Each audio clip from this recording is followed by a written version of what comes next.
BCD610, Module 9, Lesson 3, Theories of Language Development, Interactionist Theory. In the first two lessons, we saw the extremes of the language theories.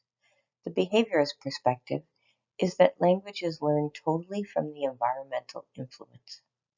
The linguistic perspective is that language is learned because of some innate language faculty that is predetermined by our brain structures. The third perspective is called the interactionist theory. This perspective is in the middle ground between the other two theories. There is a recognition that there are many factors that affect the course of language development. These factors interact.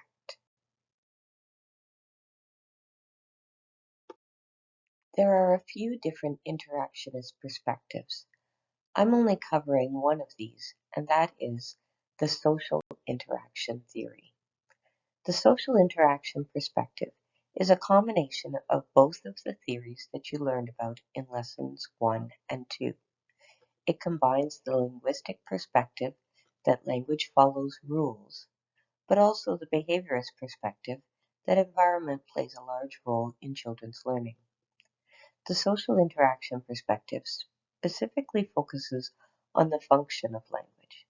Language would not develop or would not be a relevant behavior if it did not serve a function. The function that language serves is social. We communicate to other people. The underlying principle of language is the communication of our intentions. Children communicate their thoughts, their wants, their needs.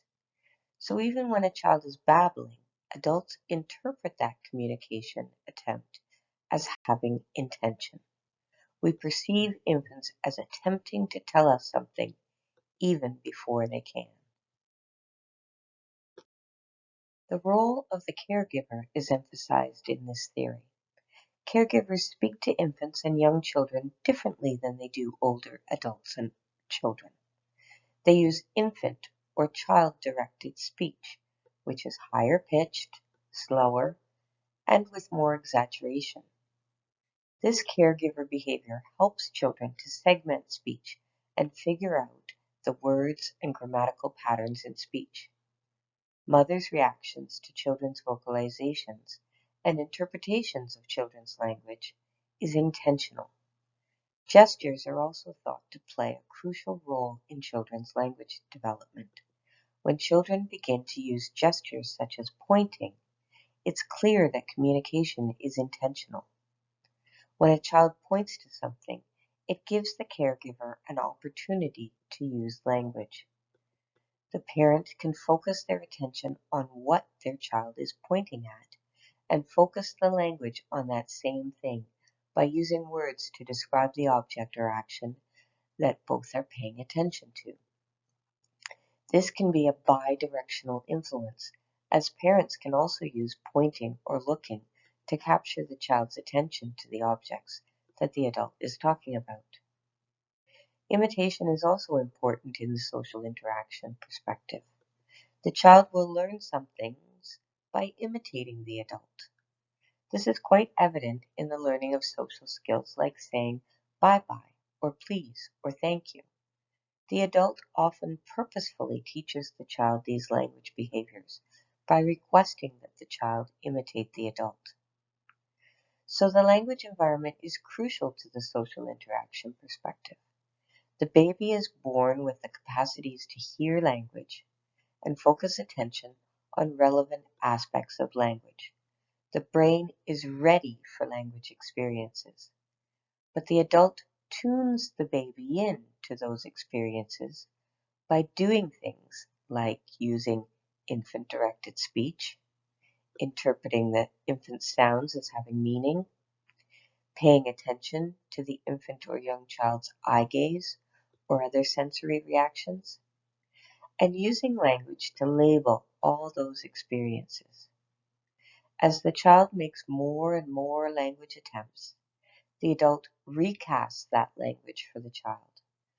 First, the recasts are single more intelligible words, like when the child says baba and the adult interprets it as bottle, and later for longer phrases like when the child says I play truck and the adult says you are playing with the truck. There is a lot of evidence supporting the social interactionist theory of language development. There's a particularly strong body of evidence about infant-directed or child-directed speech. There is evidence that children prefer to listen to it from very early on. There is evidence that children learn more about grammatical structures or phrasing from child-directed speech. There is even evidence that parents change the things they talk about with children according to the child's language and cognitive stage, and so influence the child's development.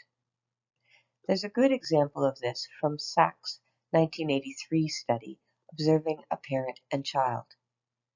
The parent rarely used the past tense with the child until shortly before the child began to use the past tense, ed, herself.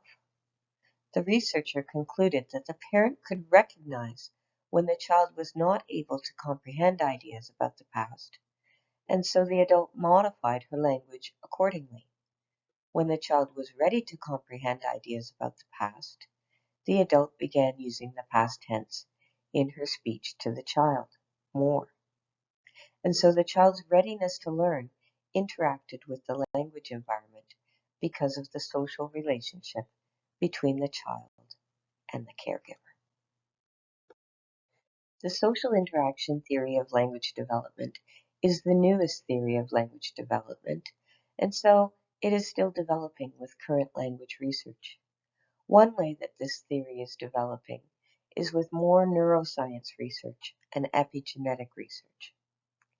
Epigenetics is the study of how genes may change in the way they are expressed based on the environment. We are now learning that brain development is influenced by both genes and how the environment interacts with those genes. There is much more we need to know about how the brain grows and develops, specifically related to language development. I'm sure that you're learning more about this in BCD 604.